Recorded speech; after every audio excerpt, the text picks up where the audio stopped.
puto balangoy na natin ang gagawin. Huwag po kayong mag-alala. Yung ginamit ko pong tela, hindi ko na po yan ginamit sa iba.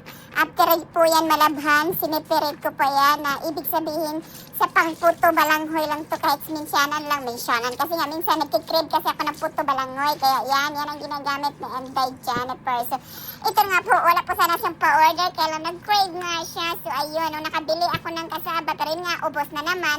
Nag-secure lang ako para sa may pa-order ng pizzi-pizzi. O diba si pizzi? At paalala po ulit, mag-iiba na po ang ating papresyo ng pizzi-pizzi, mga ganyan. At saka yung kasi nga, hindi ko napagtanto na mahal na pala ang papresyo. Well, yung iba naman, nagmahal, pero parang kaya pang stretch. Yung pizzi-pizzi ko niya, hindi ko na po kayang stretch kasi nga yung maliliit niya. Tapos yung paghugas, pagpiprepare, kaya ba hindi na po kaya. Kaya iba na po ang papresyo ng person. Pasensya na po talaga. So, yan lamang muna ang chika ng person. Salamat sa pagtalaman. This is Nova Rose. Mama Chuchu Moinja. I love you all. Bye!